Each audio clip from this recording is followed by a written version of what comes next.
نہ سچ کا پتہ چلتا ہے نہ جھوٹ کا پتہ، حقیقت کیا ہے غیر حقیقت کیا ہے کچھ سمجھ نہیں آتا، ایک اندھیر نگری ہے، بس چلے جا رہے ہیں۔ آئے ہو اس دنیا میں تو کس کے لیے آئے؟ واضح طور پر ایک ہی آیت میں اللہ نے بتایا، انا للہ و انا الیہ راجعون، تم میرے لیے آئے ہو اور تمہیں میری طرف لوٹ کر آؤ۔ تیرا مقصد حیات، تیرا اس دنیا میں آنا، تیرا اس دنیا سے جانا، وہ صرف اس لیے ہے کہ تو میرے لیے آیا ہے، میری معرفت حاصل کر اور پھر میری طرف لوٹ۔ کیونکہ معرفت الہیہ در حقیقت وہ چیز ہے جو انسان کی تکمیل کرتی ہے، اور جب انسان کامل اور اکمل ہو جاتا ہے تو پھر عالم یہ ہوتا ہے کہ پھر فرشتے پیچھے رہ جاتے ہیں، انسان آگے نکلتا ہے۔ نبی هو اللہ احد، اللہ فرماتا ہے اے محبوب ان کو بتا دیجئے میں ایک، احد کے معنی ایک۔ لیکن آپ قرآن حکیم کے اندر دیکھیں تو قرآن حکیم کے اندر اللہ تبارک و تعالیٰ نے ایک کے لیے اس سورہ توحید میں تو احد کا لفظ استعمال کیا، لیکن اور مقامات پہ اس نے احد کی بجائے واحد کا لفظ استعمال کیا، الہکم الہ واحد۔ لیکن جہاں توحید خالص پہ پہنچتے، خالص، وہاں پہ اس نے واحد کا لفظ نہیں استعمال کیا بلکہ احد کا لفظ استعمال کیا۔ اس کی اصل وجہ کیا ہے اور یہاں پہ احد کیوں استعمال کی گئی اور وہاں پہ واحد کا لفظ استعمال کیا گیا؟ تو عزیزان محترم، وجہ یہ ہے کہ یہ جو صورت ہے اس میں خالص توحید ہے جو صرف اللہ کی ذات کے سوا، اس کا ایک لفظ بھی کہیں اور استعمال نہیں ہو سکتا۔ یہ احد وہ لفظ ہے کہ جس کو کسی اور اعتبار سے آپ اس کو نہیں دیکھ سکتے۔ واحد کا لفظ وہ ہے کہ جو اور اعتبار سے بھی ہماری، واحد کا لفظ اس لیے استعمال نہیں کیا کہ اگر تو آداب کی دنیا میں جائے گا تو پھر کہیں ایسا نہ ہو کہ تو دو آدھے خداؤں کو یا تین خداؤں کو مان کے ان میں سے دو کو منفی کرتا پھرے۔ اس لیے توحید خالص میں اللہ نے واحد کا لفظ استعمال کیا۔ واحد ایک اور اعتبار سے بھی آتا ہے، توحیدی عدد میں بھی واحد آتا ہے، ایک واحد عددی ہے، دوسرا نو کے اعتبار سے بھی واحد کا لفظ استعمال ہوتا ہے۔ مثلا ہم انسان بیٹھے ہیں، ہم انسانوں کو کہتے ہیں کہ نوع انسانی، نوع انسانی۔ اس نوع انسانی کے مقابلے میں اگر آپ دیکھیں گے یہ ایک نوع ہے، یہ ایک نوع ہے، تو آپ کو دوسری انواع بھی نظر آئیں گی۔ مثلا نوع حیوانی نظر آئے گی، نوع نباتاتی نظر آئے گی، نوع جماداتی نظر آئے گی، مختلف انواع آپ کو نظر آئیں گی۔ تو اگر اس واحد کو اگر نوع کے اعتبار سے لے لیتا تو پھر دیگر انواع کے مطالعے کے اندر بھی انسان کا ذہن لگ سکتا تھا، اور نتیجہ یہ ہے کہ اس واحد حقیقی سے ہمارا ذہن دور ہٹ جائے اور کہیں ایسا نہ ہو کہ ہم کسی اور انواع کے اندر خدا کو تلاش نہ کر سکیں۔ جیسے کہ پہلے دور میں ہوتا رہا، کسی نے چاند کو خدا بنا دیا، کسی نے درختوں کی پوجا شروع کر دی، کسی نے بتوں کو خدا بنا کے پوجا، اللہ اوپر۔ اس طریقے سے لوگ اس کو، تو اس نے وہ واحد کا لفظ نو کے اعتبار سے بھی استعمال کیا۔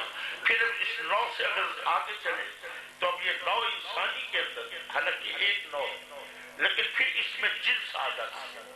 ایک جنس وہ ہے مردوں، ایک جنس ہے عورتوں. اللہ اگر نوع انسانی کے اندر بھی آتا، اگر نوع کے اعتبار سے بھی آتا، تو پھر انسان جنس کے اندر جاتا. پھر کبھی انسان یہ سوچتا کہ اللہ مرد ہے یا عورت ہے. اللہ اکبر. پھر جنس کے اعتبار سے بھی واحد کی طرف جاتا. تو اللہ نے نہ جنس کے اعتبار سے واحد دیا، نہ نوع کے اعتبار سے واحد دیا، نہ عدد کے اعتبار سے واحد دیا. اس سے آگے اگر چلے تو ایک اور بھی واحد آتا ہے، اس کو کہتے ہیں واحد اتصالی. اب یہ دو جنس ہیں، ایک مرد کی اور ایک عورت. لیکن جب نکاح ہو جاتا ہے تو پھر یہ دونوں جب ملتے ہیں تو ایک جوڑا بن جاتا ہے. پھر یہ ایک ہو جاتا ہے. اتصال کے ذریعے اب مرد اور عورت پھر اتصال کے ذریعے پھر ایک ہو گئے. اور پھر جب اتصال کے ذریعے ایک ہوئے تو نتیجہ یہ نکلتا ہے کہ پھر اس میں اولاد کا ہونا اور یہ ہونا. اللہ نے ہر چیز سے پاک ہے، اس لیے لم یلد ولم یولد کا لفظ فرما کر اس نے ہر واحد کا راستہ روک دیا کہ نہ تم مجھے واحد اتصالی تسلیم کرنا، نہ واحد جنسی تسلیم کرنا، نہ واحد نوعی میں مجھے تلاش کرنا، نہ تم مجھے واحد عددی میں تلاش کرنا. میں ایسا واحد ہوں کہ جب میں سورہ توحید میں جب اپنی حقیقی وحدانیت کو جب بیان کروں گا تو پھر میں لفظ واحد کی بجائے لفظ احد کا استعمال کروں گا. اللہ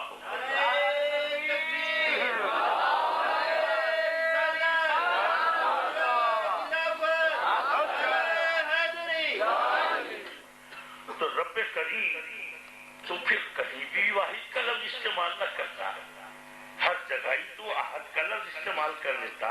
اگر تو ہمارے ذہنوں کو ان سارے چکروں سے بچانا چاہتا ہے تو پھر میرے اللہ تو نے واحد کا لفظ کیوں استعمال کیا؟ الہکم الہ واحد کیوں کہا؟ تو وہاں بھی احد کا لفظ استعمال کر لیتا. اللہ اکبر. تو وہاں پہ واحد کا لفظ استعمال کیوں کیا؟ اس کی حکمت یہ تھی کہ وہ اصل میں اپنی ہر مخلوق کے اندر، اپنی ہر تخلیق کے اندر اپنی وحدانیت کی جھلکیاں دکھانا چاہتا تھا کہ دیکھو میں ایسا احد ہوں، ایسا احد ہوں کہ اپنی جو بھی مخلوق تخلیق کرتا ہوں اس کے اندر بھی میں اپنی وحدانیت کی جھلکیاں اس طرح دکھاتا ہوں کہ اپنی ہر مخلوق کو واحد بنا دیتا ہوں، اپنی ہر مخلوق کو واحد بنا دیتا ہوں. کس طریقے سے؟ اللہ اکبر. کیونکہ میں نے یہ خود تجربے کیے ہیں اور درخت کا ایک پتا توڑ لیجیے، میں نے یہ خود تجربہ کیے تھے. ایک پتا توڑ لیجیے، اس کو لیبارٹری کے اندر بھیج دیجیے، اس درخت کے اور پتے توڑ کے بھیجتے جائیں، سارے پتے بھیج دیں. اس نسل کے دنیا میں جتنے درخت ان کے پتے بھیج دیجیے. جو پہلا پتا بھیجا تھا نا، کوئی ایک پتا بھی اس سے نہیں ملے گا. اس کے کسی نہ کسی خلیے میں، کسی نہ کسی رنگ میں کوئی نہ کوئی ایسی چیز ضرور ہوگی جو اس پتے کو واحد ہی رکھے گی. اللہ. اسی طریقے سے انسان یہ ہمارا کتنا چھوٹا سا تھا، بالکل چھوٹا سا تھا، لیکن ایمان سے بتائیے کہ میرا جو تھمب امپریشن ہے جب سے کائنات بنی ہے اور جب تک یہ کائنات رہے گی، ایمان سے بتانا میرا انگوٹھا کسی سے مل سکتا ہے؟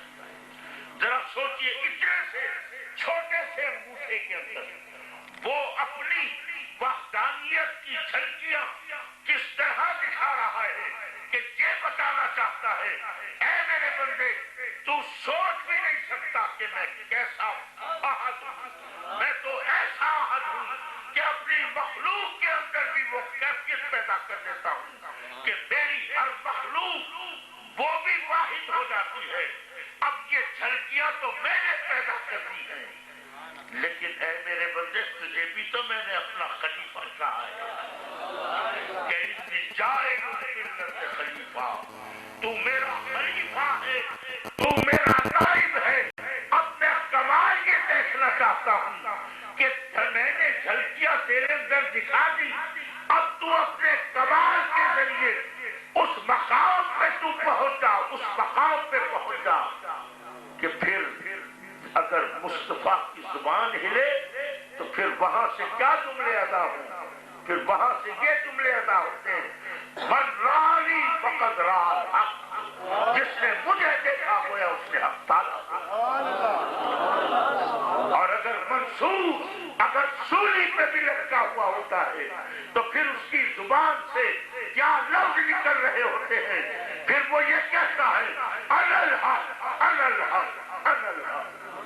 اور اگر کوئی اللہ کا ولی جب اپنی زبان کھولتا ہے تو پھر اس کی زبان سے کیا جملے ادا ہوتے ہیں، پھر وہ یہ کہتا ہے، بابا بلے شاہ فرماتے ہیں، جے میرا خاں میرے اندر تو ہے، جے میرا خاں میرے اندر تو ہے، تا مقید جانا، جے آخا باہر تو ہے، میرے اندر کون سمانا، میرے اندر تو تے باہر تو ہے، ظاہر تو تے باطن تو ہے، میں بھی تو تے تو بھی تو۔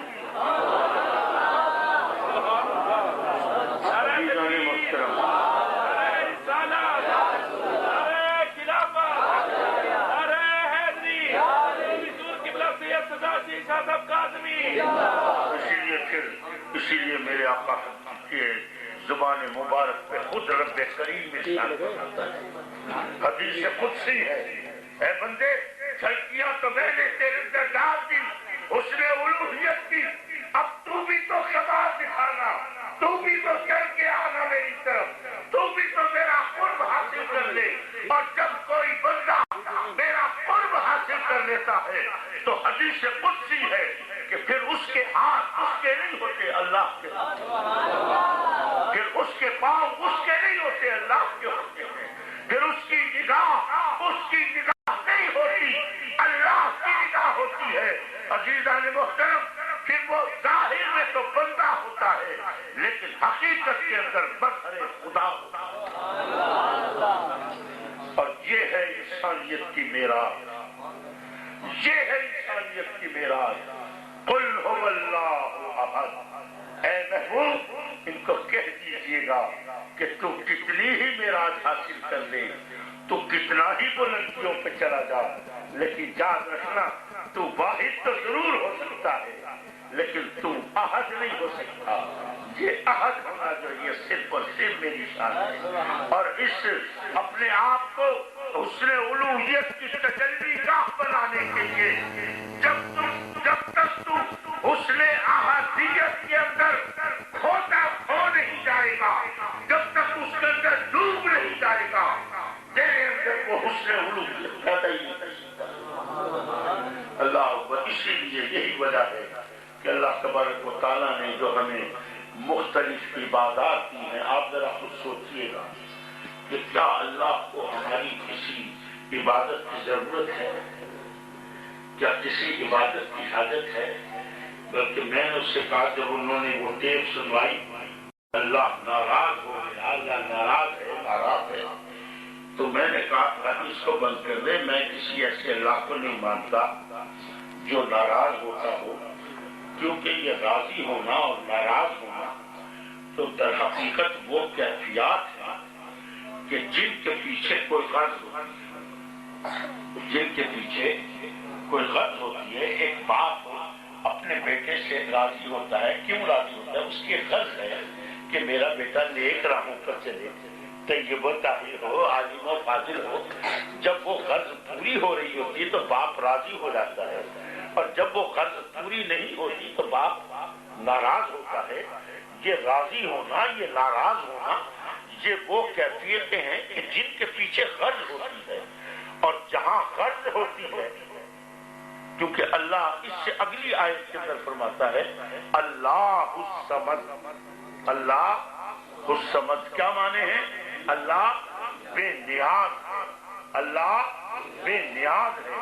تو یہ جہاں غرض یہ پائی جائے گی وہاں بے نیازی نہیں ہوگی، بے نیازی وہاں ہوگی جہاں غرض نہیں پائی جائے گی۔ اور جب وہ قرآن میں خود کہہ رہا ہے کہ اللہ الصمد میں بے نیاز ہوں، میں بے نیاز ہوں، تو پھر خدا کے لیے یہ ناراض ہو رہا ہے خدا، اس کو راضی کر لو، یہ کر لو، یہ کیفیات کیوں ہماری ذہن میں دکھائی جا رہی ہے؟ اللہ کو نہ تیری نماز کی ضرورت ہے، نہ تیرے رکوع کی حاجتیں ہیں، نہ تیری کسی نیکی کی اس کو چاہت ہے۔ اس نے تو واضح طور پر کہ اے میرے بندے تو دنیا میں آیا ہے، زندگی گزارنی ہے، تو یاد رکھنا راہ عمل میں بتا دیتا ہوں، اگر اس طرح چلے گا یہ نیکی کی راہ ہے، اس طرف چلے گا تیرے سامنے نیکیاں ہی آتی رہیں گی، یہ برائی کی راہ ہے، اگر اس طرف چلے گا تو تیرے سامنے برائی ہی آتی رہے گی۔ ارے اگر گندم بیجے گا تو گندم کاٹ لے گا، جو بیجے گا تو جو کاٹ لے گا، یہ نہیں ہو سکتا کہ گندم بیجے اور جو کاٹے، یہ نہیں ہوگا۔ اچھا کرے گا اچھا پالے گا، برا کرے گا برا پالے گا۔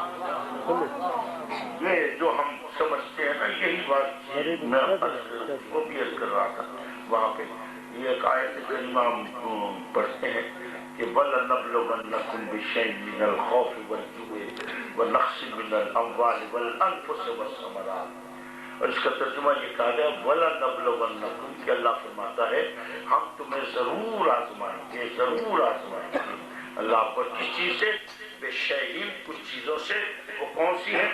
مِّنَ الْخَوْفِ، تمہارے پر خوف ڈالیں گے، وَالْجُوعِ، تمہارے پر بھوک ڈالیں گے، وَنَقْصٍ مِّنَ الْأَمْوَالِ، تمہاری اموال میں کمی کریں گے، وَالْأَنفُسِ، تمہاری جانوں میں کمی کریں گے، وَالثَّمَرَاتِ، اور تمہاری آسائشات دنیا میں کمی کریں گے، وَبَشِّرِ الصَّابِرِينَ الَّذِينَ، پھر خوشخبری ہے ان کے لیے جو صبر کرنے والے ہوتے ہیں، اور وہ کیا کہتے ہیں؟ قَالُوا إِنَّا لِلَّهِ وَإِنَّا إِلَيْهِ رَاجِعُونَ، وہ کہتے ہیں ہم اللہ کے لیے آئے ہیں، اللہ کی طرف لوٹ اللہ۔ تو وَلَنَبْلُوَنَّكُمْ کا ترجمہ یہ کیا گیا ہم تمہیں ضرور آزمائیں، ہم تمہیں ضرور، اس لیے کسی کو بس تکلیف آ جاتی ہے نا تو اکثر لوگ آ کے کہتے ہیں اور صحیح پتہ نہیں اللہ کی طرفوں کیڑی آزمائش ہے، صحیح دعا سے کرو، ڈالی آزمائش سے پتہ ہے۔ اللہ کے بندے میں سمجھا رہا تھا یہ آزمایا کس لیے جاتا ہے؟ آزمائش ہوتی ہے پرکھنے کے لیے۔ کیا پرکھنا ہے کہ یہ چیز کھری ہے یہ کھوٹی، یہ اچھی ہے یہ بری ہے، یہ پرکھنے کے لیے آزمایا جاتا ہے۔ اور آزماتا کون ہے؟ آزماتا وہ ہے جس کو پتہ نہیں ہوتا، آزماتا وہ ہے جس کو پتہ نہیں ہوتا، اور جس کو پتہ ہوتا ہے وہ کبھی آزماتا ہے؟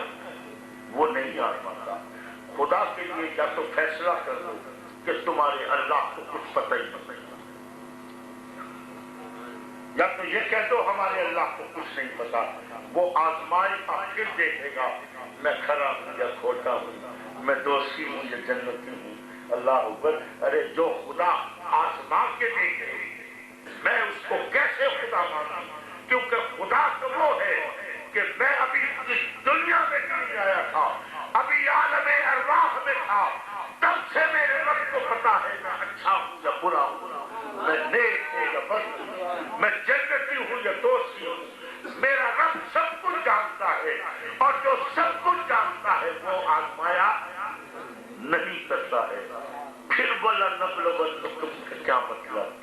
الہکم الہ واحد، پھر واحد کی طرف آئیے۔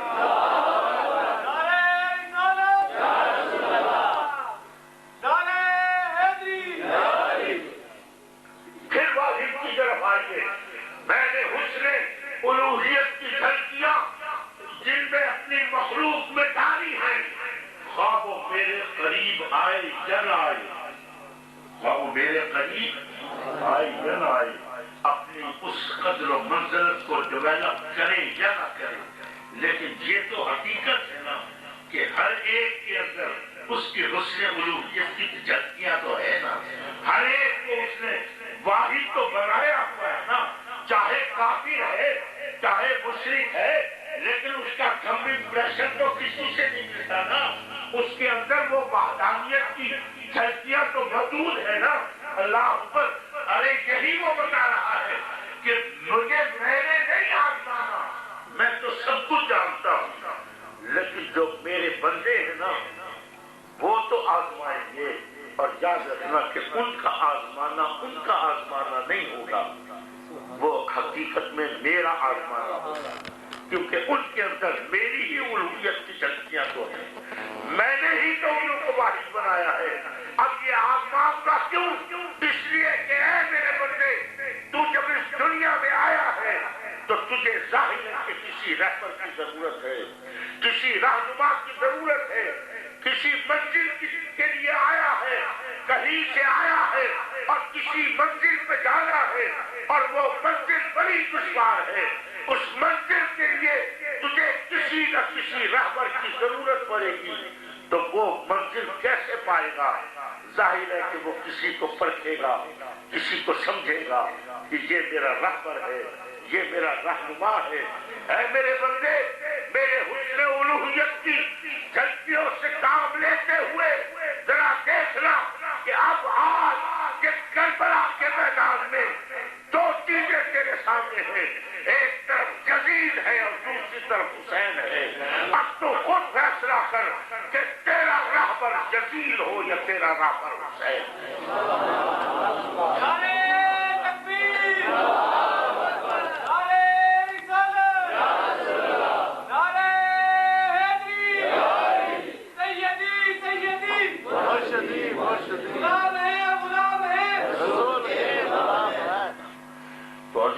محترم، یہ اس کے وحدانیت کی وہ جھلکیاں ہیں. ہم تو یقین کریں، ہمیں تو اولیاء اللہ سے دور کیا گیا. آج یہ داتا دربار پہ حملے ہو رہے ہیں، یہ ہو رہے ہیں، وہ ہو رہے ہیں. اس کی بڑی وجہ کیا بنی؟ اس کی اصل وجہ یہ بنی ہے کہ جو ہماری اصل بنیاد، اور وہ بنیاد کیا ہے؟ وہ بنیاد حقیقت میں عقیدہ توحید. میں اس لیے اکثر لوگوں کو جو آتے ہیں لوگ، میں ان کو واضح طور پر کہتا ہوں، کہتے ہیں کہ آپ ہمیں گستاخ رسول کہتے ہیں. میں کہتا بابا گستاخ رسول تو بات کی چیز ہے. میں تو سب سے پہلے تمہیں خدا کا منکر کہتا ہوں، اللہ کا منکر کہتا ہوں. تم خدا کو ضرور مانتے ہو، ضرور مانتے ہو، میں تسلیم کرتا ہوں کہ تم بڑی، تمہارے پاس وحدانیت ہے، لیکن وہ وحدانیت نہیں ہے جو محمد نے ہمیں عطا کی. وہ کس طریقے سے ظاہر ہے کہ تم جس خدا کا تصور پیش کر رہے ہو کہ خدا ناراض ہے، اس کو مناؤ. تو مجھے یہ بتاؤ کہ وہ تو کہتے ہیں اللہ الصمد، میں بے نیاز ہوں. تم اس کے اندر غرض پیدا کر رہے ہو. جب غرض پیدا کی، نتیجہ یہ ہوا کہ اللہ ناراض ہو گیا. اب اللہ کی غرض کو پورا کر تاکہ اللہ راضی ہو جائے. اللہ کے بندے، وہ بے نیاز ذات ہے، بے نیاز ذات ہے. جو آج جو ہستی ہم سے ناراض ہے، یہی معبود اور عبد کا یہی فرق ہے کہ معبود بے نیاز ہے اور عبد بے نیاز نہیں ہے. عبد بے نیاز نہیں ہے. اللہ اکبر. خدا کی قسم، ہمارا اللہ ہم سے ناراض نہیں ہے. جو ناراض ہے نا، اس کی طرف ذہن کو کیوں نہیں جانے دیتے؟ کیوں نہیں جانے دیتے اس طرف ذہن کو؟ ارے اللہ ناراض نہیں ہے. اگر ناراض ہے تو میرا نبی ناراض ہے، جس کے پیچھے ہم ہاتھ دھوتے پڑے ہوئے ہیں. کبھی اس کے اندر یہ خامی، کبھی وہ خامی. اللہ اکبر. اور ان خامیوں کو بھی چھوڑ دیجیے. ارے نبی جس مقصد کے لیے آیا تھا، آج تم وہ مقصد پورا نہیں ہونے دینا چاہتے. یہ محفل میلاد پہ کیوں اعتراضات ہیں؟ یہ کیوں فتوے ہیں محفل میلاد کے؟ کہتے ہیں کہ سیرت کے جلسے کرو، سیرت النبی، سیرت النبی. اللہ کے بندے، نبی کے آنے کا اصل مقصد سیرت کا درس دینا نہیں ہے، بلکہ نبی کے آنے کا اصل مقصد اللہ کی معرفت عطا کرانا ہے. اور جب معرفت الہیہ حاصل ہو جاتی ہے، ایمان سے کہتا ہوں، میں نے دیکھا امریکہ کے اندر لوگ جرم کرتے ہوئے ڈرتے ہیں. اور میں نے وہاں پوچھا ہے کہ یہاں پہ ایسے سیٹلائٹ نظام قائم کیے گئے ہیں جو تقریباً ہر وقت، ہر لمحے، ہر بندے کو کیچ کرتے ہیں کہ وہ کیا کر رہا ہے، اس کی کیا ایکٹیویٹیز ہیں، اس کے کیا مصروفیات ہیں۔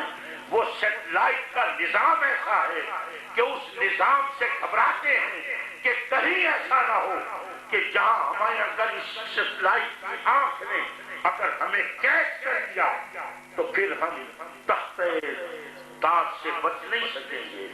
عزیزان محترم، ذرا سوچئے گا کہ آج دنیا سیٹلائٹ کی آنکھ سے چل کر جرم کی دنیا سے دور آ رہی ہے۔ اے مسلمان، تو کتنا خوش نصیب ہے کہ تیرے نبی نے تیرے رب کی اس آنکھ کا ذکر کیا جو ہر لمحے تجھے دیکھ رہی ہے، ہر آن اس نے تجھے اپنی گرفت میں لیا ہوا ہے۔ اور یہ تصور کیوں کیا ہوا تھا؟ اس لیے کہ اے بندے، جرم کی دنیا میں قدم مت رکھ۔ اور جب جرم کی دنیا سے انسان پاک ہو جاتا ہے تو پھر انسان کی تکمیل ہو جاتی ہے۔ اور وہ تکمیل کیا کہ انسان جس مقصد کے لیے آیا ہے اور جو اس کا مقصد حیات ہے، اللہ اکبر، وہ پورا ہو جاتا ہے۔ اور اسی کے لیے اقبال نے ایک شعر بڑا خوبصورت کہا تھا۔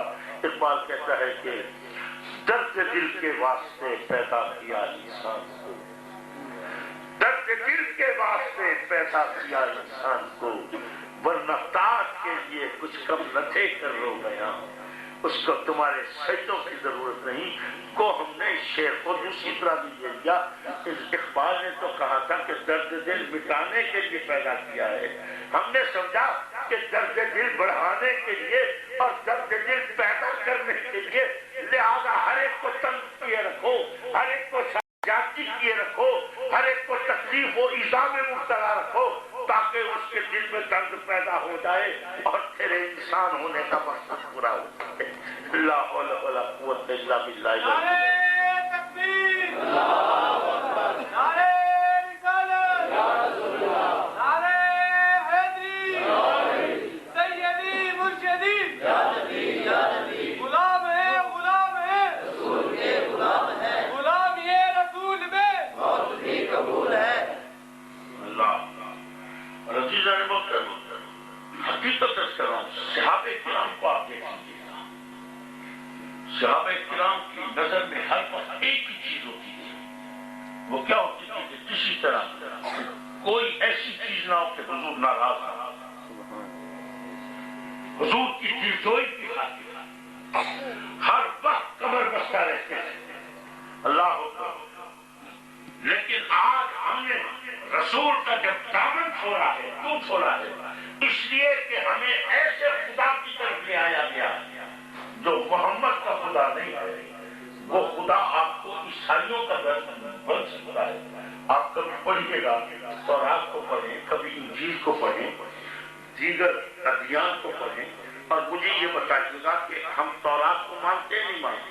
اللہ نے 4 کتابیں اتاری، تورات، زبور، انجیل اور قرآن۔ یہ 4 کتابیں اللہ نے اتاری ہیں۔ ہم چاروں کتابوں کو تسلیم کرتے ہیں، لیکن کیا جو آج جو انجیل جو عیسائیوں کے پاس ہے اس کو مانتے ہیں؟ جو آج تورات یہودیوں کے پاس ہے اس کو مانتے ہیں؟ نہیں تسلیم۔ وجہ کیا ہے؟ اس کی وجہ یہ ہے کہ اب اس میں تحریف کی گئی، اس میں تحریف کی گئی۔ اب اس میں تحریف کس چیز کی ہوئی ہے؟ کس بات کی تحریف ہوئی ہے اس کے اندر؟ کیونکہ اگر آپ اپنے قرآن کو دیکھیں گے تو قرآن کے اندر آپ کو 3 چیزیں نظر آئیں گی۔ ایک تو ہے قصص قرآن، جو قرآن کے قصے ہیں۔ دوسرے، قرآن کے اندر کچھ احکامات، یعنی اعمال کے اعتبار سے احکامات۔ تیسرا، قرآن کے اندر عقیدے کے اعتبار سے بات کی جاتی ہے، اور عقیدہ بھی صرف ایک ہی بیان کیا گیا ہے، اور وہ عقیدہ کون سا ہے؟ عقیدہ توحید بیان کیا، عقیدہ توحید۔ دوسرا اعمال کے اعتبار سے، اور تیسرا قصص قرآن۔ آج آپ تورات کو اٹھا لیں، انجیل کو اٹھا لیں، اور آپ دیکھیے گا کہ انجیل میں جو قصے بیان کیے گئے ہیں، جو انجیل میں جو قصص ہے اور جو قرآن میں جو قصص ہے، آپ دیکھیں گے کہ تقریباً مماثلت ہے ان میں تبدیلی نہیں ہے۔ مثال کے طور پر ابھی میں بتاتا ہوں آپ کو، حضرت عیسیٰ کی پیدائش کے سلسلے میں ہمارا قرآن کیا کہتا ہے، کس طرح پیدا ہوئے تھے؟ کہ حضرت جبرائیل علیہ السلام نے پھونک ماری حضرت مریم کو، جس سے حضرت مریم حاملہ ہوئی۔ یہ آپ کو پڑھیں تو یہ پورے قصے کے اندر آپ کو حضرت عیسیٰ کی پیدائش کا پورا قصہ ملے گا۔ یہی قصہ آپ ذرا انجیل میں پڑھیں تو آپ دیکھیں گے کہ صرف ایک آدھ الفاظ کا ہیر پھیر ہے، ورنہ انجیل میں بھی یہی لکھا ہے کہ روح القدس کی قوت سے حضرت مریم حاملہ ہونا۔ ہمارے یہاں پھونک کا لفظ استعمال کیا گیا، وہاں پہ قوت کا لفظ استعمال کیا، جہاں پہ جبرائیل کی بات وہاں روح القدس، وہی حضرت جبرائیل ہے۔ قصص میں تبدیلی نہیں ہے، آپ اعمال میں دیکھیے، اعمال میں بھی تبدیلی نہیں ہے۔ جو عمل قرآن میں جس کو حرام کہا گیا ہے، وہی عمل آپ کو انجیل میں بھی حرام ملے گا۔ قرآن میں زنا کو اگر حرام کہا ہے تو انجیل میں بھی آپ کو حرام ملے گا۔ قرآن میں اگر چوری ڈکیتی کو، قتل کو اگر غلط کہا گیا ہے تو آپ دیکھیں گے کہ انجیل کے اندر بھی وہی کچھ ملے گا۔ نہ قصص میں تبدیلی ہے، نہ اعمال میں تبدیلی ہے۔ پھر تبدیلی کس چیز کے اندر ہے؟ تو تبدیلی عقیدہ توحید میں کی گئی ہے۔ تورات میں بھی، انجیل میں بھی عقیدہ توحید میں تبدیلی کی گئی ہے۔ اور آج آپ اگر اپنے دین کو دیکھ لیں تو میں ایمان سے کہتا ہوں کہ ہمارے دین کے اندر بھی جو تبدیلی ہوئی ہے وہ عقیدہ توحید میں تبدیلی ہے۔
بزرگوں کے پاس اولیاء اللہ کے مزارات پہ جانے سے کیوں منع کرتے ہیں؟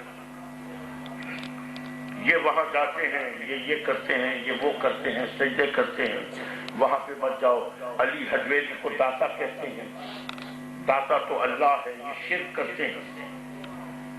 یہی فتوے چھیڑے جا رہے ہیں۔ یہ فتوے کہاں سے چھیڑے جا رہے ہیں؟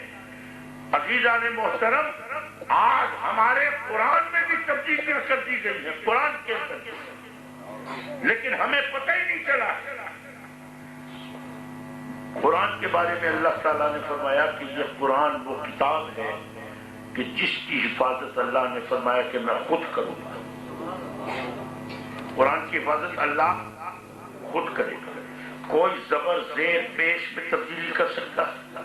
کوئی نقطے میں کوئی تبدیلی کر سکتا ہے؟ نہیں کر سکتا۔ کیوں؟ اس کی حفاظت کا ذمہ خود اللہ نے لیا ہے۔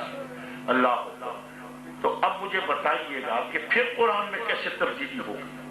جو میں کہہ رہا ہوں کہ قرآن میں تبدیلی عزیزان محترم، یہ چیز آپ کو اس وقت تک سمجھ نہیں آئے گی جب تک کہ آپ کو یہ چیز اس چیز کا پتہ نہ چلے کہ قرآن کس کو کہتے ہیں۔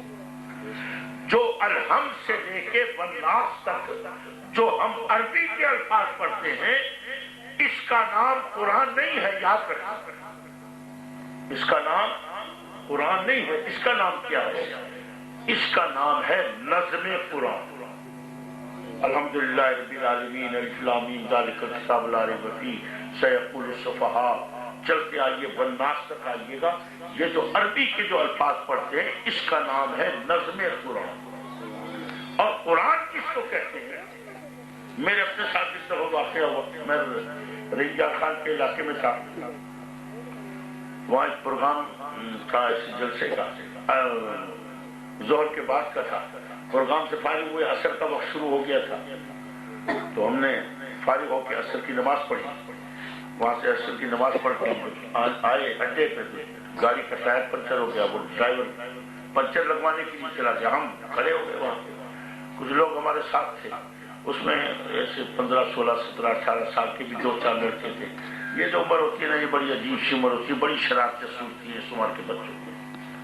پر وہ کھڑے ہوتے، ساتھ کی مسجد تھی، وہاں اس نے اذان شروع کر دی، اصل ہم تو پڑھ کے آئے۔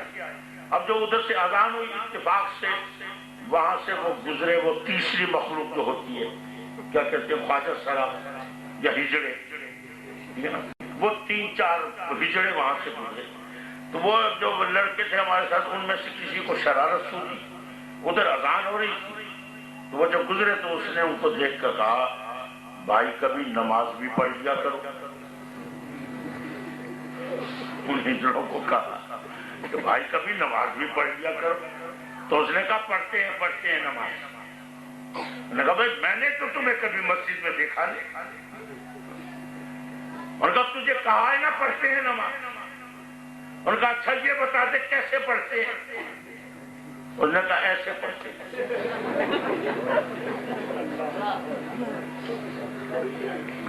جب اس نے یہ کیا تو اس نے کہا واہ بھائی واہ، بڑا اقیم الصلاۃ کا تم نے تو بڑا اچھا ترجمہ کر دیا کہ تالیاں بجاؤ۔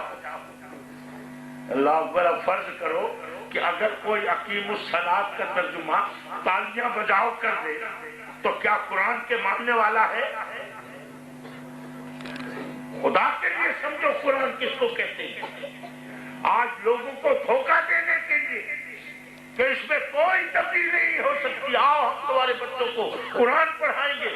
ارے اللہ کے بندے، قرآن صرف عربی کے الفاظ کا نام قرآن نہیں ہے، بلکہ قرآن کی تعریف یہ ہے، القرآن اسم للنظم والمعنی جميعا، یہ نظم قرآن اور اس نظم کے وہ معنی جو میرے نبی نے بتائے، ان دونوں کے مجموعے کا نام قرآن ہے۔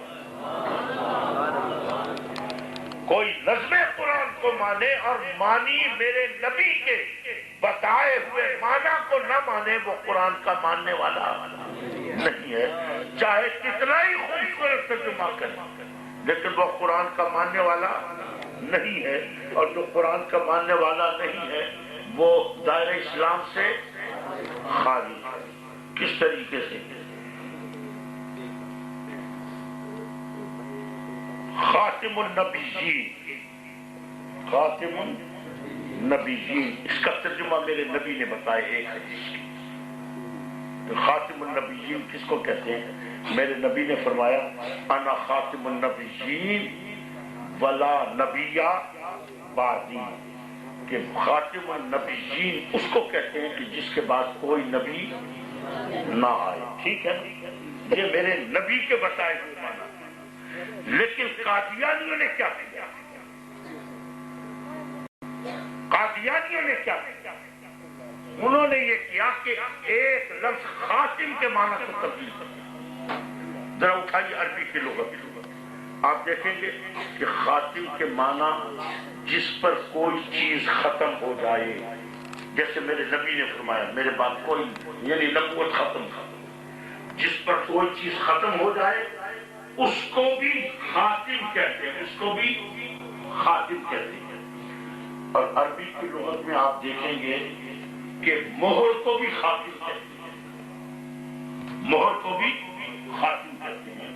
ایک اور ترجمہ بھی ملے گا عربی زبان کے اندر ہیرے کی انگوٹھی جو بہت قیمتی ہیرا ہوگا کہ اگر زیورات کا اگر ڈھیر بھی پڑا ہو نا، ڈھیر بھی، تو تب بھی وہ اپنے ہیرے کی قدر و منزلت اور اس کی چمک دمک کی وجہ سے وہ پورے ڈھیر کے اوپر غالب ہوتی ہے۔ وہ اس ہیرے کی انگوٹھی کو بھی جو زیورات کے ڈھیر میں سب سے زیادہ چمک رہی ہے، اس ہیرے کی انگوٹھی کو بھی عربی زبان کے اندر خاتم کہا جاتا ہے۔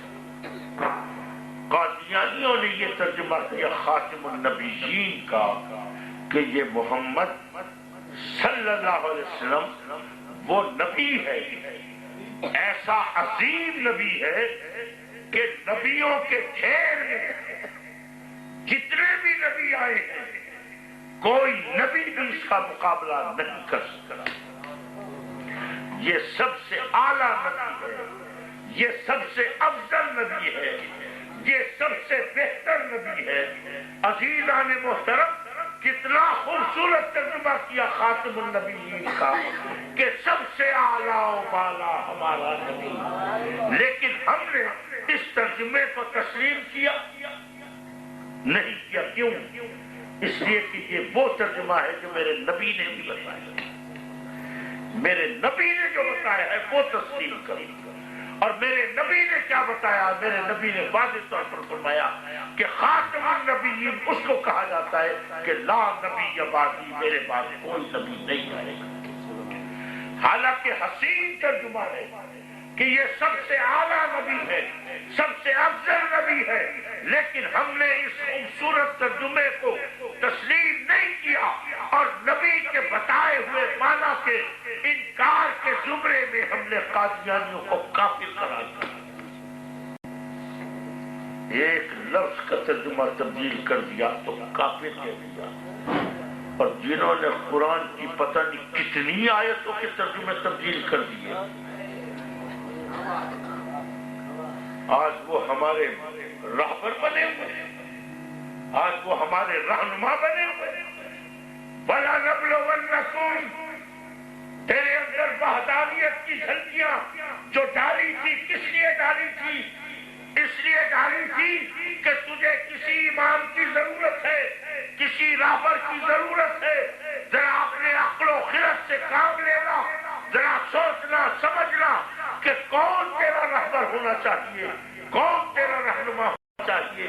اللہ اکبر، ذرا پڑھ قرآن کو، مشہور زمانہ آیت ابھی بھی پڑھ رہا تھا لیکن وہاں وضاحت نہیں کی تھی۔ واللہ خیر الرازقین، کیا ترجمہ ہے؟ اللہ بہترین رزق دینے والا ہے، اللہ بہترین رزق دینے والا ہے۔ پھر اس آیت کو ذرا پڑھیے، واللہ خیر الرازقین، خیر الرازقین، یہاں رازقین جمع کا صیغہ استعمال کیا ہے اللہ نے۔ ذرا اس چیز کو ذرا ذہن میں رکھنا، جہاں اللہ نے رازق کی جمع کا صیغہ رازقین استعمال کیا ہے اور ہم نے ترجمہ کیا ہے اللہ بہترین رزق دینے والا ہے۔ میں اب اس کا ترجمہ کر رہا ہوں اور اگر غلط لگے تو خدا کے لیے ابھی کھڑے ہو کے کہیے گا۔ واللہ، بے شک اللہ، خیر الرازقین، اللہ فرماتا ہے بے شک اللہ رازقین میں سب سے بہتر ہے، بے شک اللہ رازقین میں سب سے بہتر ہے۔ ذرا اب دونوں ترجمے ذہن میں رکھو، اللہ بہترین رزق دینے والا ہے اور بے شک اللہ رازقین میں سب سے بہتر ہے۔ کیا فرق نظر آ رہا ہے؟ کون سی چیز کو چھپایا جا رہا ہے؟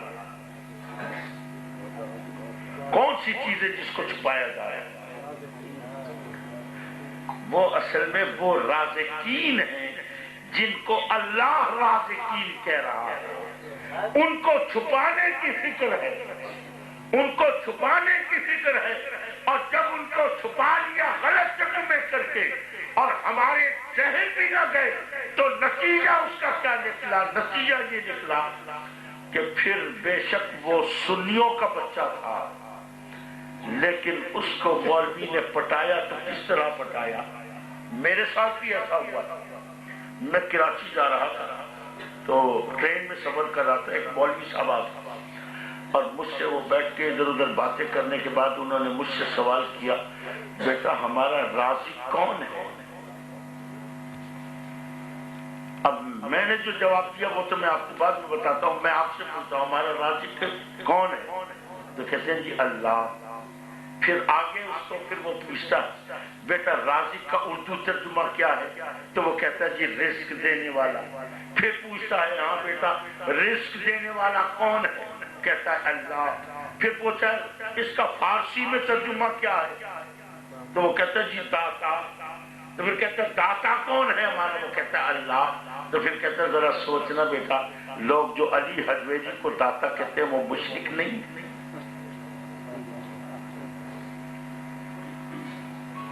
میں ٹرین میں بیٹھا ہوا تھا، مولوی صاحب آ کے مجھ سے پوچھا ہاں بیٹا وہ دیکھتے ہیں کہ کون سا کچے ذہن کا؟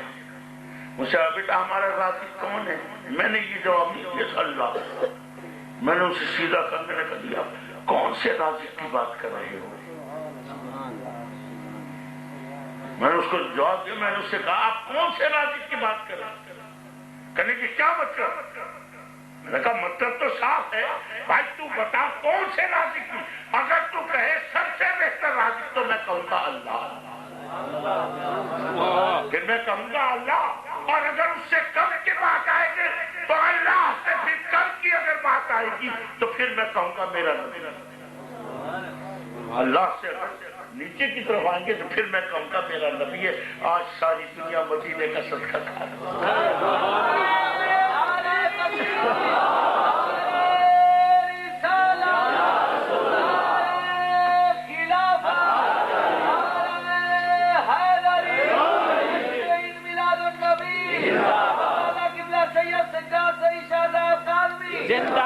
عزیزان محترم ذرا سوچئے گا، جب صحیح ترجمہ ہوگا پھر تیرا ذہن نبی کی طرف بھی جائے گا، پھر تیرا ذہن بغداد کی طرف بھی جائے گا، پھر تیرا ذہن اجمیر کی طرف بھی جائے گا، پھر تیرا ذہن علی حجویری کی طرف بھی جائے گا، اور پھر تیرا ذہن تیرے ماں باپ کی طرف بھی جائے گا۔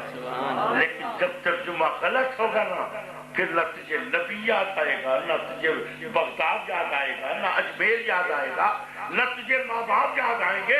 پھر تو تم ماں باپ کے سامنے بھی کھڑے ہو کے کہے گا، تیرا باپ کہے گا میں تیرے لیے اتنا کچھ کرتا ہوں، تو وہ کہے گا تو کیا کرتا ہے؟ میرا رازق تو اللہ ہے۔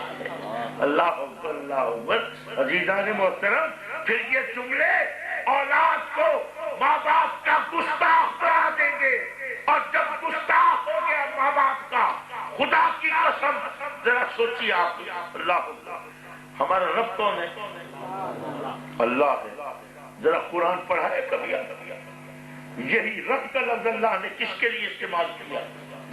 قرآن میں یہی رب کا لفظ اللہ فرماتا ہے کما رب بیانی صغیرہ۔ افسوس کی بات تو یہ ہے کہیں پہ ترجمے تبدیل کیے، کہیں پہ ہینڈ رائٹنگ تبدیل کی ہے، کہیں پہ ہینڈ رائٹنگ تبدیل کی ہے۔ آپ ذرا جا کے دیکھیے گا، یہ کما رب یعنی صغیرہ کی آیت اس طرح لکھی ہے کہ رب کا لفظ نظر ہی نہیں پڑتا، ایک عام آدمی کو پتہ ہی نہیں چلتا کہ یہاں رب کا لفظ ہے۔ وہ رب یعنی ایسے ملایا ہے کہ اس کا ذہن رب کی طرف جاتا ہی نہیں ہے، کہیں ہینڈ رائٹنگ تبدیل کر کے، کہیں ترجمے تبدیل کر کے اس بنیاد سے تجھے ہٹایا گیا جو تیری اصل بنیاد تھی۔ اور وہ بنیاد کیا تھی؟ وہ بنیاد تو تیرا اپنا گھر تھا جہاں تو نے جنم لیا۔ حالانکہ اللہ تبارک و تعالیٰ یہی رب کا لفظ ماں باپ کے لیے استعمال فرما رہا ہے کہ کما رب یعنی صغیرہ، جو بچپن میں جو تیرے رب تھے کیونکہ رب کہتے ہیں پالنے والے کو، پرورش کرنے والے کو. تو اللہ بتا رہا ہے کہ بتا تجھے بچپن میں کس نے پالا ہے، تیری پرورش کس نے کی ہے. ارے اللہ کہیں ماں باپ کو رب کے لفظ سے، کہیں رازق کے لفظ سے، کہیں خالق کے لفظ سے، اور کہیں حاکم کے لفظ سے. اسی اور بے شمار لفظ ہیں. اللہ اکبر. تیری توجہ ماں باپ کی طرف کیوں ڈلوا رہا ہے؟ وجہ کیا ہے؟ اس کی اصل وجہ جو ہے وہ یہ ہے کہ مجھے اس سے یہ بتائیے کہ ہر شخص اپنے گھر کو پرسکون دیکھنا چاہتا ہے، یہ بے سکون. پرسکون گھر کے لیے کس چیز کی ضرورت ہے؟ پیسوں کی ضرورت ہے. اس گھر کا محل نما بنا ہونا ضروری ہے. اس گھر کے اندر ریشمی اور مخملی بستروں کی ضرورت ہے، یا پرسکون گھر کے لیے فرما بردار اولاد کی ضرورت ہے. جس گھر میں فرما بردار اولاد ہے، اگر فاقہ بھی ہے نا تو خدا کی قسم اس سے زیادہ پرسکون گھر کوئی نہیں. میرے نبی کے گھر کے میرے نبی کے گھر کو دیکھ کیسا فاقہ ہے. حضور اپنے حجرے کے اندر جلوہ افروز ہیں کہ گلی میں کسی کے باتیں کرنے کی آواز آئی. حضور باہر نکلے تو کیا دیکھا کہ ابو بکر و عمر کھڑے ہوئے باتیں کر رہے. شدید گرمی. حضور نے پوچھا اے ابو بکر و عمر، اس چلچلاتی دھوپ میں گھر سے باہر کیوں آئے؟ عرض کی یا رسول اللہ بہت بھوک نے پریشان کیا ہوا تھا. ابو بکر نے کہا یا رسول اللہ پہلے میں نکلا، میں نے سوچا چلو چل کے مسجد میں کوئی عبادت ہی کرتے ہیں. آ رہا تھا راستے میں عمر بھی مل گئے، عمر کے ساتھ بھی یہی ماجرا ہے. حضور بھوک کی پریشانی کی وجہ سے آ رہے تھے کہ چلو چل کے اپنے ذہن کو بتائیں کسی طریقے سے. تو جب یہ سنا تو حضور نے اپنا قمیص مبارک اٹھا کے دکھایا، 2 پتھر بندھے ہوئے ہیں. میرے نبی نے فرمایا مجھے بھی آج 15 دن ہو گئے کوئی چیز کھانے کو نہیں ملی. ابھی یہ گفتگو ہو رہی ہے، حضرت ایوب انصاری تشریف لے آئے. ساری گفتگو جو سنی اور پتہ چلا کہ حضور اتنے دنوں سے فاقے سے ہیں. گھر دوڑ کے گئے، ایک بکری کا بچہ تھا، اس کو جلدی جلدی ذبح کیا، اس کو بنایا، اپنی اہلیہ کو دیا کہ اس کو جلدی سے بھونو، پکاؤ، روٹیاں پکاؤ، میں حضور کو لے کے آتا ہوں، ابو بکر عمر کو لے کے آتا ہوں. اور یہ ان کو دیکھ کے پھر حضور کی بارگاہ میں حاضر ہوئے اور عرض کی یا رسول اللہ میرے گھر دعوت ہے، حضور چل کے کھانا تناول فرمائیں. حضور حضرت ابو بکر صدیق اور سیدنا عمر فاروق رضی اللہ تعالیٰ عنہ کے ہمراہ تشریف لائے. حضرت ایوب انصاری کی اہلیہ نے حضور کے آگے کھانا رکھا. جب حضور نے اس بکری کے گوشت کے بکری کے بچے کے گوشت میں سے ایک ٹکڑا گوشت کا کاٹا اور ایک روٹی پہ رکھ کے فرمایا ابو ایوب سب سے پہلے جا کر یہ میری بیٹی فاطمہ کو دے آؤ کہ فاطمہ بھی کئی دنوں سے بھوکی. عزیزان محترم خدا کے لیے سوچئے، پرسکون گھر کے لیے نہ روٹی کی ضرورت ہے نہ دولت کی ضرورت ہے. پرسکون گھر کے لیے فرما بردار اولاد. اور فرما بردار اولاد کہاں سے آئے گی؟ فرما بردار اولاد وہ ہوگی کہ جس کے ذہن میں ماں باپ کی کوئی قدر و منزلت تو ہو، اس کو پتا تو چلے کہ میرے ماں باپ کا مقام کیا ہے. ارے رب کریم کہیں ماں باپ کو رب، کہیں ان کو رازق، کہیں خالق، کہیں حاکم، یہ اتنے بڑے بڑے لفظوں سے کیوں یاد فرما رہا ہے؟ صرف اس لیے کہ اے دنیا میں آنے والے کہ تیرے ماں باپ کا وہ مقام ہے، اتنا بڑا مقام ہے. اور جب تیرے ذہن کے اندر اتنا بڑا مقام پیوست ہو جائے گا تو نتیجہ یہ ہوگا کہ اولاد ماں باپ کی فرما بردار ہو جائے گی. اور جب فرما بردار ہو جائے گی تو گھر پرسکون ہو جائے گا.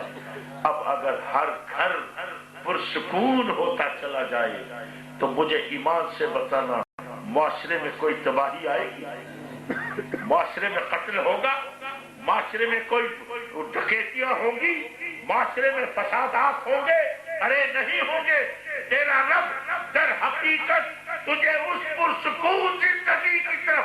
بتاتا ہے، لیکن آج یہ یہود و نصارہ، یہ میرے ملک کے اندر جتنی دہشت گردیاں ہو رہی ہیں، جتنی ڈکیتیاں ہو رہی ہیں، جتنی قتل و غارت گری ہو رہی ہے، خدا کی قسم کھا کے کہتا ہوں اس کی بڑی وجہ یہ ہے کہ ہم جس کے لیے آئے تھے اور جس کی طرف لوٹ کر جانا تھا، آج اس کی معرفت سے دور نکل گئے۔ اور اگر آج بھی اگر ہمیں اپنے رب کی صحیح معرفت مل جائے تو ایمان سے کہتا ہوں چاہے کچھ بھی نہیں ہوگا کھانے کے لیے، چاہے کوئی چیز نہیں ہوگی۔ اپنے اسلامی معاشرے میں دیکھ لیں کیسے کیسے امراء رہے، کیسے کیسے دولت مند لوگ رہے، لیکن کبھی کسی نے جا کے لوٹا، کبھی کسی نے جا کے قتل و غارت کیا۔ حضرت میرے آقا فرماتے میدان حشر کے اندر اللہ اکبر، جب سب میرے جانثار جب جنت کی طرف چلیں گے تو صرف ایک میرا صحابی رہ جائیں گے، تو میرے باقی صحابی کہیں گے حضور وہ عبد الرحمن بن عوف ابھی تک نہیں آئے، حضور وہ پیچھے رہ گئے۔ تو فرمایا میں پھر ان کو بتاؤں گا کہ عبد الرحمن بن عوف ابھی اپنے مال کے حساب و کتاب میں لگا ہوا ہے۔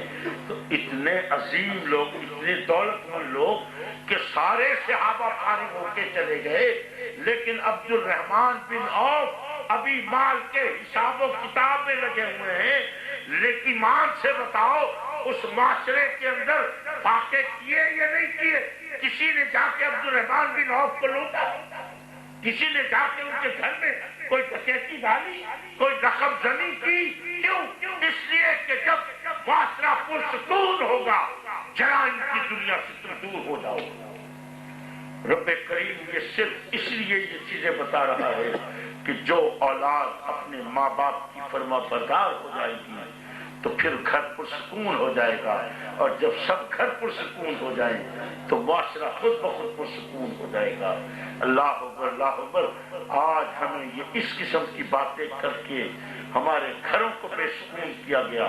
میرے ایک پیر بھائی ہے بہاری کے اندر، میں ایک مرتبہ گیا ان کے یہاں، ان کا بچہ 8ویں کلاس میں پڑھتا تھا، تو وہ مجھ سے کہنے لگے جی پتہ نہیں میرے بچے کو کیا ہو گیا جی، بہت ہی گستاخ ہو رہا ہے، روڈ ہو رہا ہے، پتہ نہیں سمجھ نہیں آ رہی کیا ہو گیا حضور، اس کو کوئی تعویذ دے دیں، کوئی دم کر دیں، یہ کر دیں۔ میں اس بچے کو بلایا، میں بہت ہی اس کو سمجھاتا رہا، ہر بات پہ وہ جی ہاں کرتا رہا۔ آخر میں نے ایک جملہ اس کو کہا، ایک جملہ میں نے کہا بیٹا یاد رکھنا اپنے سر کو ہمیشہ ماں باپ کے آگے جھکا کے رکھنا، اپنے سر کو ہمیشہ ماں باپ کے آگے جھکا کے رکھنا۔ بس میں نے یہ جو جملہ بولا ہے کہنے کہ جی مجھے 2 منٹ دے، میں ابھی آتا ہوں۔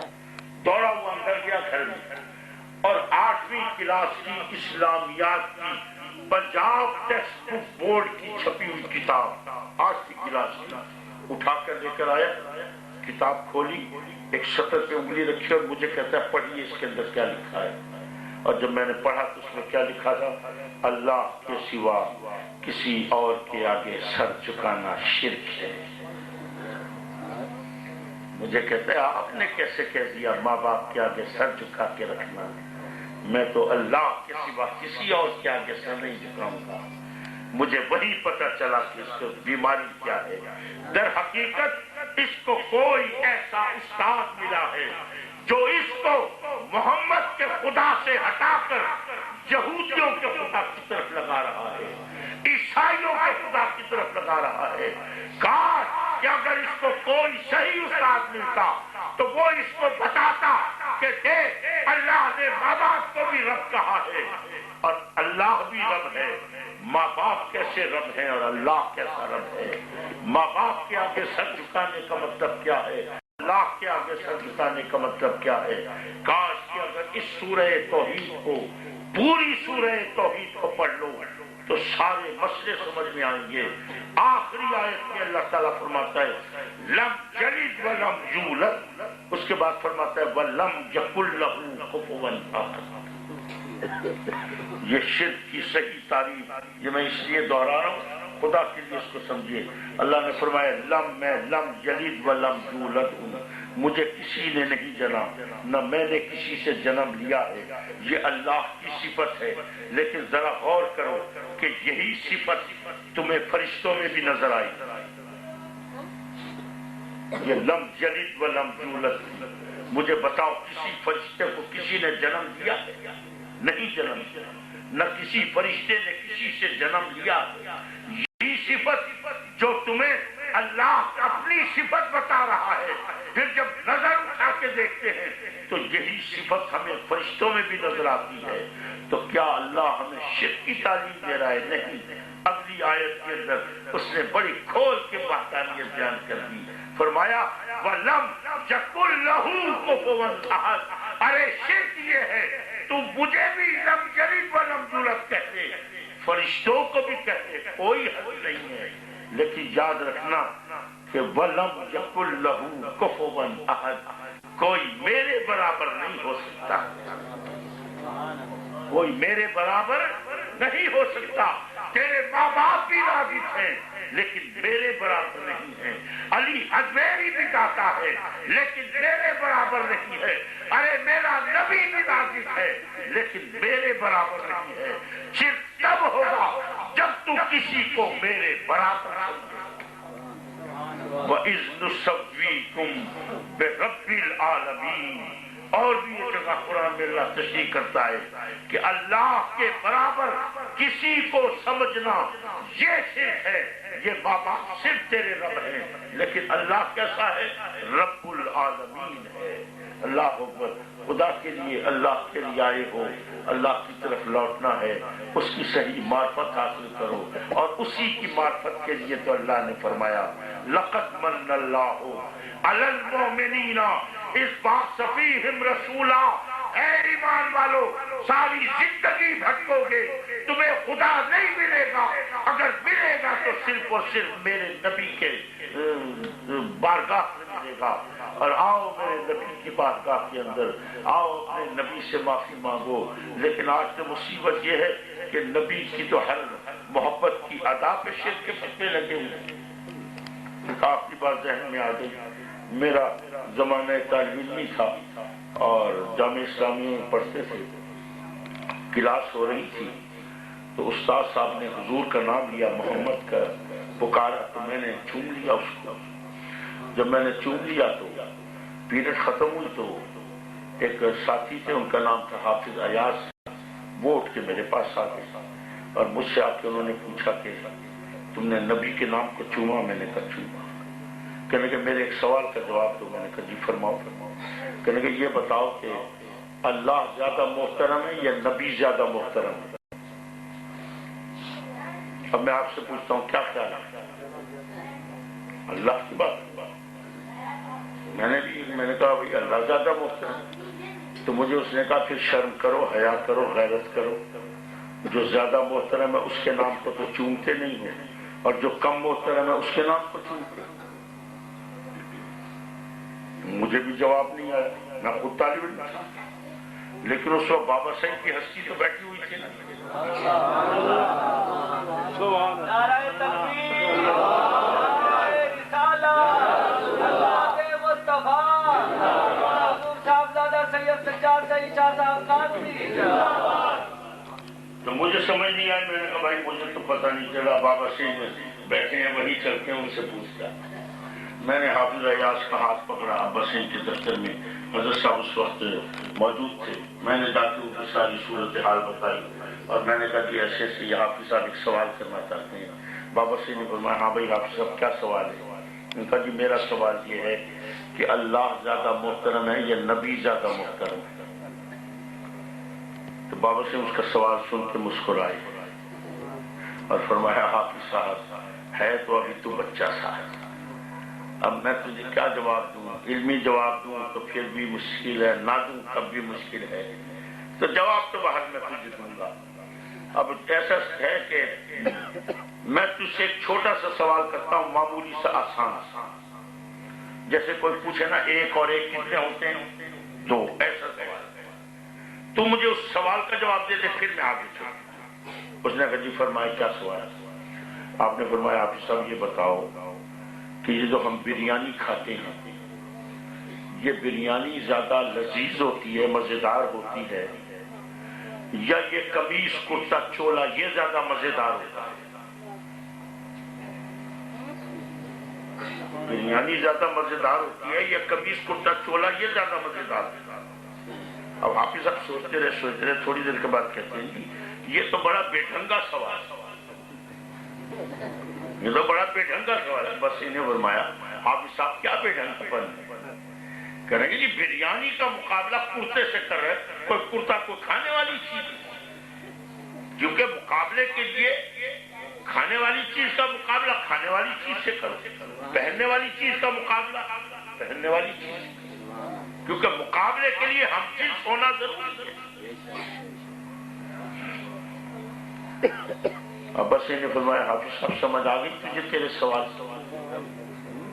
کہ نہیں مجھے تو نہیں سمجھ، ابھی تو تو نے کہا ہے، ابھی تو کہا ہے تو نے کہ مقابلے کے لیے ہم جنس ہونا ضروری ہے۔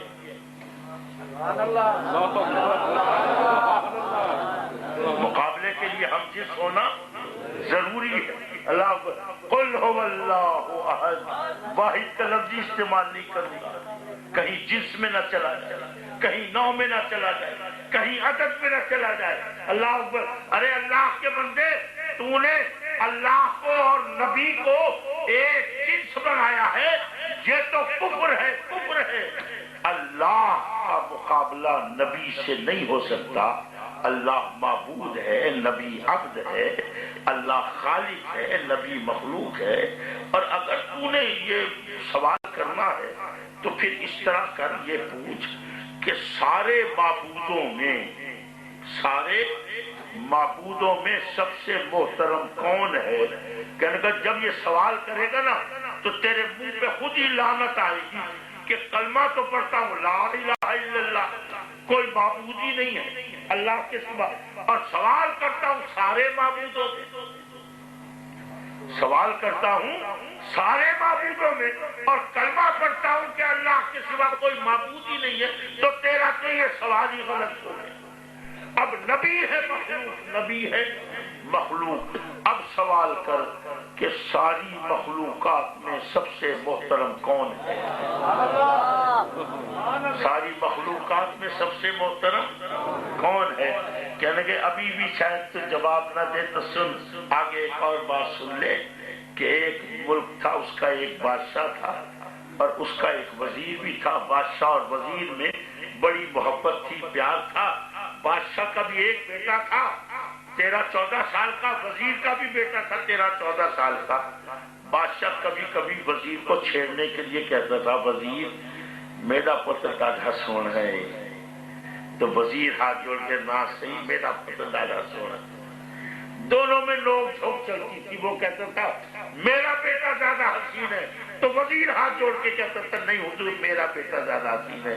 ایک دن بادشاہ نے کہا وزیر نہ تیری نہ میری، ایسا کر ہمارے بچوں کے ہم امت جتنے بھی شہر میں بچے ہیں نا سب کو پکڑ کے لیا، تو بھی اپنا بچہ چھوڑ دینا، میں بھی اس میں اپنا بچہ چھوڑ دوں گا، پھر کسی تیسرے کو بلائیں گے اور اس کو کہیں گے جو سب سے زیادہ پیارا ہے نا اس کو جا کے چوم کے آؤ۔ چنانچہ شہر کے سارے بچوں کو پکڑوا لیا، بادشاہ نے بھی اپنا بچہ چھوڑ دیا، وزیر نے بھی اپنا چھوڑ دیا، پھر ایک عورت کو بلایا اور اس کو کہا جا بھائی اس میں جو سب سے زیادہ پیارا ہے نا اس کو چوم کے آ جا۔ اب وہ عورت کئی چکر لگاتی رہی، آخر میں ایک کانے سے بچے کو چوم کے آ گیا۔ بادشاہ بھی حیران، وزیر بھی پریشان۔ بادشاہ نے پوچھا بھئی یہ ماجرا کیا ہے؟ اللہ پر اس نے ہاتھ جوڑ کے عرض کی بادشاہ سلامت میں کیا کروں، آپ کا حکم تھا جو تجھے سب سے زیادہ پیارا لگے۔ حضور یہ جو کانا ہے نا یہ میرا اپنا بیٹا ہے۔ والد کریم نے فرمایا حافظ صاحب جہاں محبت ہوتی ہے نا وہاں اگر عیب بھی ہو تو محبت اس عیب کو بھی دبا دیتی ہے، اور وہ ہستی کہ جس کے لیے کہا خلقت مبرأ من کل عیب۔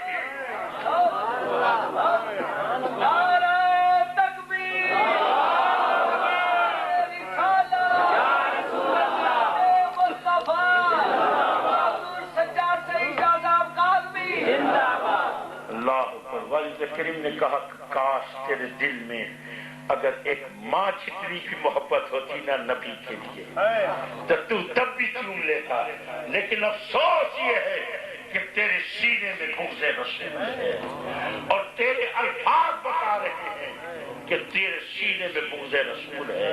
اس نے کہا میرے الفاظ کیسے بتا رہے ہیں؟ ان کا سن، تو نے میرے بیٹے سے کہا کہ جو زیادہ محترم ہے اس کے نام کو تو چومتے نہیں، اور جو کم محترم ہے بدبخت تو نے نبی کے لیے کم کا لفظ استعمال کیا۔ ارے میرا نبی تو وہ ہے کہ وہ تو دنیا کی کمی پوری کر دیتا ہے، اور تو نبی کے لیے کم کا لفظ استعمال کر رہا ہے۔ یہ تیرا لفظ بتا رہا ہے کہ تیرے سینے کے اندر بغض رسول ہے۔ جا اپنے سینے کو بغض رسول سے پاک کر، محبت رسول میں اپنے سینے میں پیدا کر، پھر تجھے پتہ چلے گا کہ کائنات میں جو سب سے محترم ہے ہم نے اس کے نام کو چنا۔ اپنے نبی سے پیار کیجیے خدا کے لیے۔ لوگوں کے بےہودہ قسم کے سوالات نے آج ہمارے اندر وہ غرور پیدا کر دیا ہے، وہ تکبر پیدا کر دیا ہے کہ میں دیکھتا ہوں لوگوں کو اب نبی کے نام کو چومتے ہوئے شرم آتی ہے۔ بے غیرت ہے وہ شخص کہ جو اپنے نبی کو، وہ نبی کہ جس نے تجھے وہ مقام دیا ہے کہ آج جنت کی حوریں کی اگر تو مرتا ہے تو تیرے انتظار میں کھڑی ہوتی ہے۔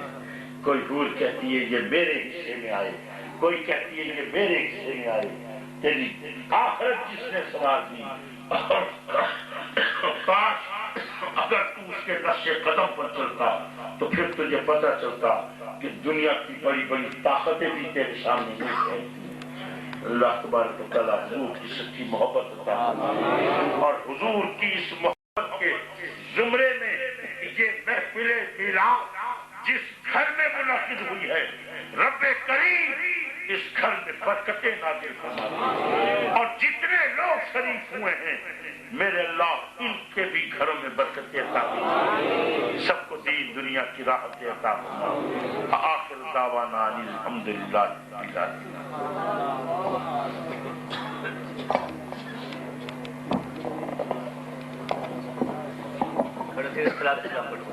یا نبی سلام، یا حبیب سلام علیکہ، صلوات اللہ علیکہ، السلام سب گنبد کے مکین، السلام رحمت للعالمین، یا الہی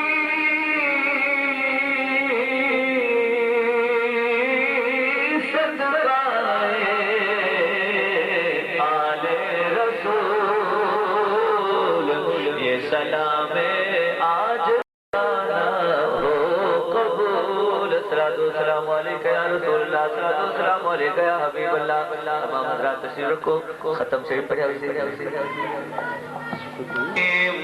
وَإِن تَوَلَّوْا فَقُلْ حَسْبِيَ اللَّهُ لَا إِلَهَ إِلَّا هُوَ عَلَيْهِ تَوَكَّلْتُ وَهُوَ رَبُّ الْعَرْشِ الْعَظِيمِ۔ بسم الله الرحمن الرحيم، قل هو الله أحد الله الصمد لم يلد ولم يولد ولم يكن له كفوا أحد۔ بسم الله الرحمن الرحيم، قل هو الله أحد الله الصمد لم يلد ولم يولد ولم يكن له كفوا أحد۔ بسم الله الرحمن الرحيم، قل هو الله أحد الله الصمد لم يلد ولم يولد ولم يكن له كفوا أحد۔ بسم الله الرحمن الرحيم، قل أعوذ برب الفلق من شر ما خلق ومن شر غاسق إذا وقب ومن شر النفاثات في العقد ومن شر حاسد إذا حسد۔ بسم الله الرحمن الرحيم، قل أعوذ برب الناس ملك الناس إله الناس من شر الوسواس الخناس الذي يوسوس في صدور الناس من الجنة والناس. بسم الله الرحمن الرحيم. الحمد لله رب العالمين الرحمن الرحيم مالك يوم الدين. إياك نعبد وإياك نستعين. اهدنا الصراط المستقيم صراط الذين أنعمت عليهم غير المغضوب عليهم ولا الضالين. آمين. بسم الله الرحمن الرحيم. ألف لام ميم.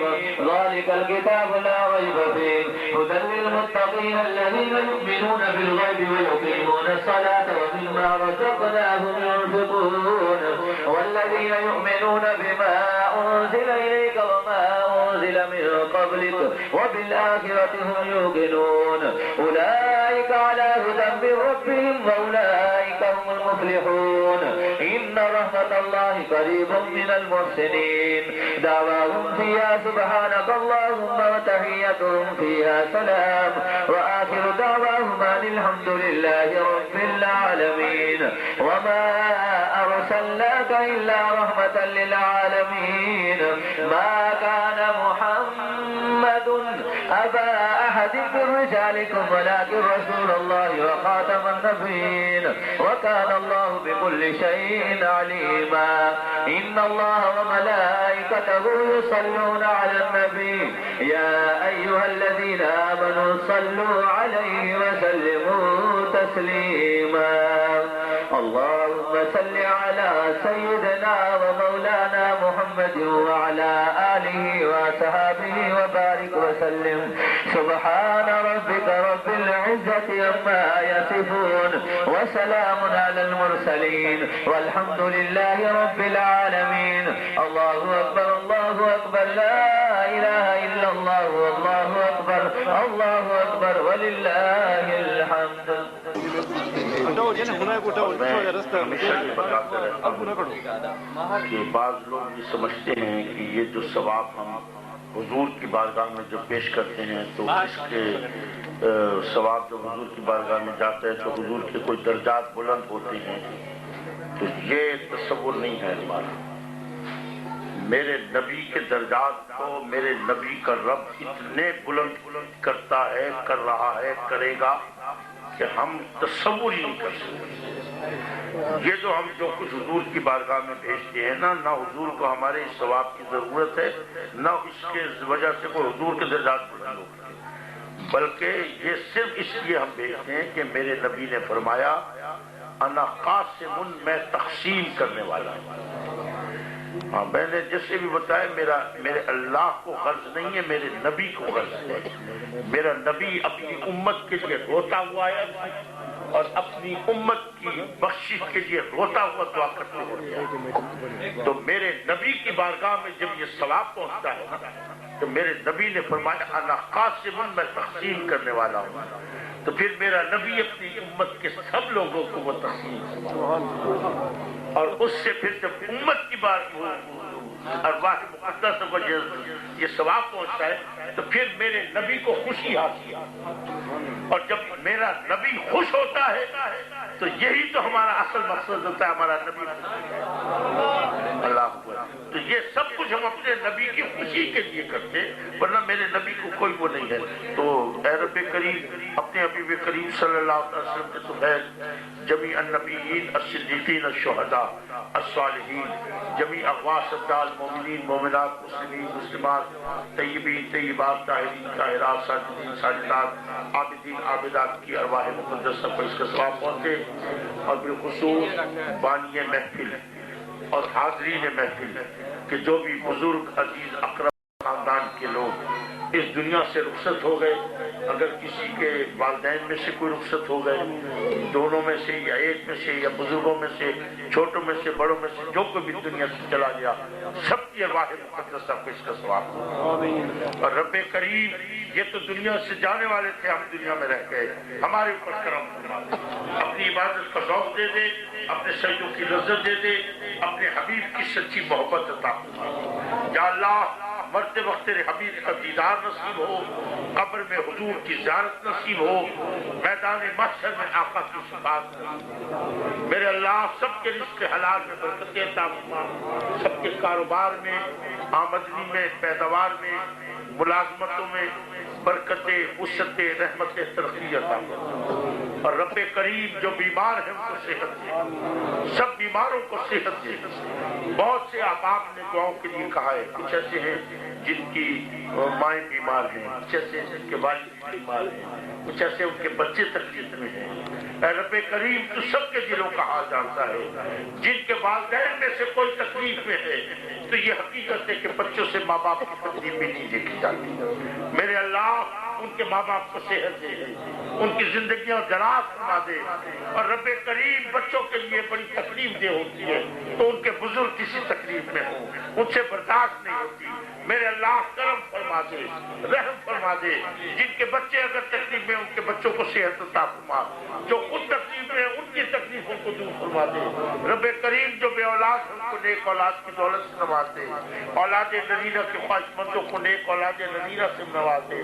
اور میرے اللہ اولاد والوں کی اولادوں کو نیک کر دے، طیب و طاہر کر دے۔ اور جو بچے پڑھ رہے ہیں ان کو ان کے علم میں، عمل میں، فضل میں برکت، رحمت عطا فرما، اور علم کے عرفہ و اعلیٰ مقام میں فائز فرما، اور اعلیٰ کامیابیوں سے نواز دے۔ میرے اللہ یہ گھر ہمیشہ آباد رہے، یہ گھر ہمیشہ شاد رہے، اس گھر کے مکین آباد و شاد رہے۔ یہ جتنے بھی حاضرین موجود ہیں سب کے گھر آباد و شاد رہے، جس کے دل میں جو نیک تمنا ہے۔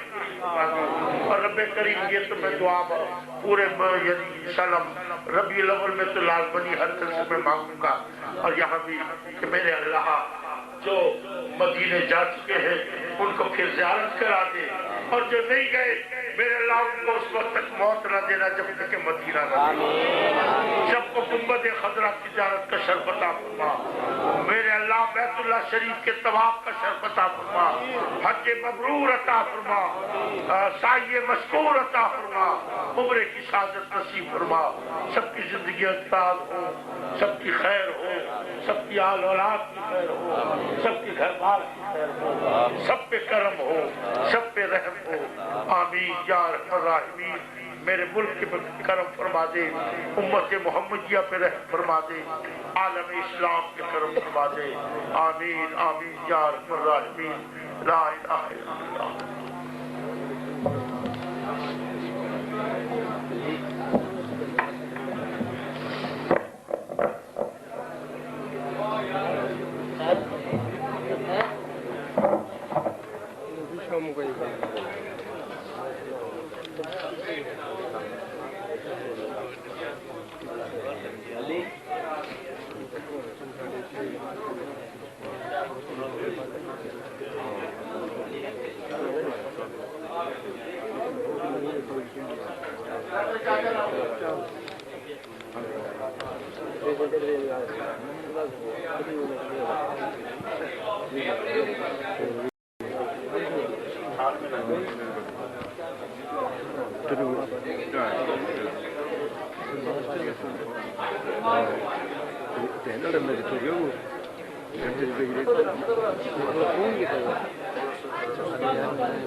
خدا کی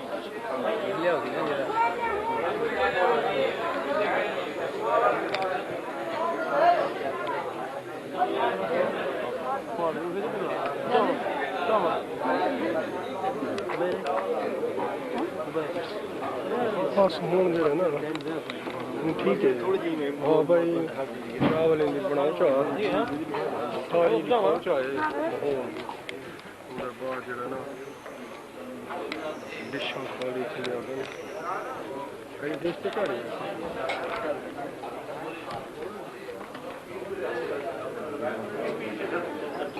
مدثر